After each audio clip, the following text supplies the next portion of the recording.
बिस्मिल्लाहिर्रहमानिर्रहीम। क्या आपने काले चनों को इस तरह से ट्राई किया है? आप इसे एज अ सैलड भी खा सकते हैं। ये बहुत ही टेस्टी और फ्लेवरफुल बनता है। आप एक बार इसे जरूर ट्राई कीजिएगा और रेसिपी आपको पसंद आए तो लाइक और शेयर कर दीजिएगा। चैनल पे न्यू है तो सब्सक्राइब करना तो बिल्कुल ना भूलिएगा। चलिए अभी स्टार्ट करते हैं अपनी रेसिपी। बिस्मिल्लाहिर्रहमानिर्रहीम। सबसे पहले एक अदद पैन ले लिया है, उसमें ऑयल शामिल कर देंगे 1 खाने का चम्मच। और जब हल्का सा गर्म हो जाएगा ना तो इसमें 1 खाने का चम्मच आपने लहसुन चॉप करके शामिल कर देना है। इससे बहुत अच्छा फ्लेवर आएगा और लहसुन हमारे वेट लॉस के लिए बहुत अच्छा होता है। आप जरूर ऐड कीजिएगा। आपने ऑयल बहुत ज्यादा क्वांटिटी में ऐड नहीं करना, भी हल्का सा ना आपने लहसुन को सोते कर लेना है। इसके बाद जीरा ऐड कर देंगे 1 टीस्पून और इन दोनों चीजों को ना 1 से 2 मिनट के लिए आपने हल्का सा भून लेना है। फ्लेम आपने मीडियम टू लो ही रखनी है। फिर इसमें हम काले चने ऐड कर देंगे, तकरीबन 1 कप के करीब। काले चनों को अच्छे से ना आपने बॉईल कर लेना है और इसे हम शामिल कर देंगे। हल्का सा ना आपने इसे फ्राई कर लेना है। फ्राई करने से ना चनों में बहुत अच्छा फ्लेवर आएगा। इस तरह से अगर आप चने बनाएंगे ना तो इसे आप एज अ सैलड या एज अ स्नैक्स भी खाएंगे ना तो सबको बहुत पसंद आएंगे। अक्सर जब हम आलू चने या सैलड बनाते हैं ना तो इसमें स्पाइसेस अच्छे से मिक्स नहीं होते। इस तरह से आप ऐड कीजिएगा तो बहुत ही फ्लेवरफुल बनेगा। सबसे पहले मैं ऐड करूंगी नमक, 1/2 टीस्पून ऐड करूंगी। सूखे धनिया का पाउडर शामिल करूंगी 1 टीस्पून। लाल मिर्च का पाउडर ऐड करूंगी 1/2 टीस्पून। चिली फ्लेक्स ऐड करूंगी 1/2 टीस्पून। स्पाइसेस अपने हिसाब से ना आपने कम या ज़्यादा भी ऐड कर सकते हैं। इसके बाद आपने ना तमाम चीज़ों को बहुत अच्छे से ना भून लेना है ताकि तमाम स्पाइसेस जो हमने ऐड किए हैं उनका कच्चापन भी खत्म हो जाए और वो तमाम चीज़ें अच्छे तरीके से कोट हो जाए चनों पे।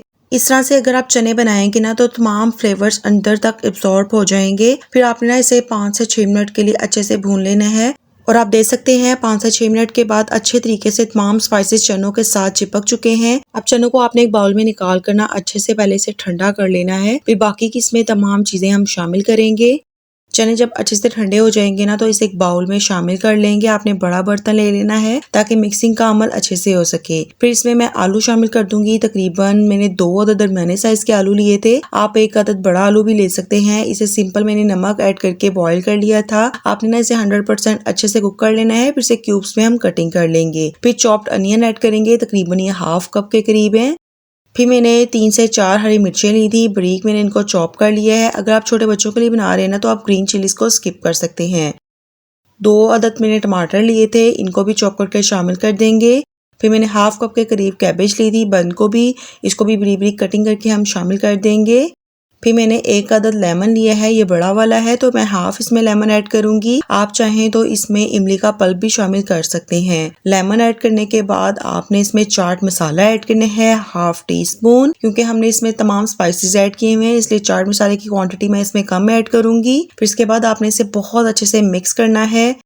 आप अपनी मर्जी से कोई भी इसमें सब्जी ऐड या स्किप कर सकते हैं। आप इसे एक बार जरूर ट्राई कीजिएगा। अगर आपको ये रेसिपी पसंद आ रही है तो प्लीज लाइक और शेयर कर दें। चैनल पे न्यू है तो सब्सक्राइब करना तो बिल्कुल ना भूलिएगा। एक बार आप इसे ट्राई करेंगे ना तो ये सबको इतने पसंद आएगा ना, क्योंकि ये बहुत ही फ्लेवरफुल और जूसी रेसिपी बनकर तैयार होती है। आप इसे एज अ सैलड या एज अ स्नैक्स भी ट्राई कर सकते हैं।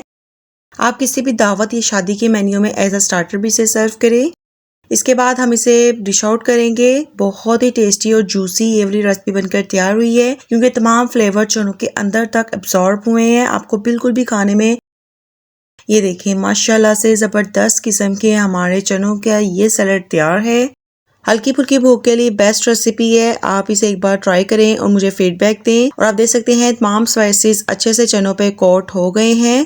रेसिपी पसंद आ रही है तो लाइक और शेयर कर दें। चैनल पे न्यू है तो सब्सक्राइब करना तो बिल्कुल ना भूलिएगा। मिलते हैं किसी नई रेसिपी के साथ, तब तक अपना बहुत ख्याल रखिएगा। अल्लाह हाफिज।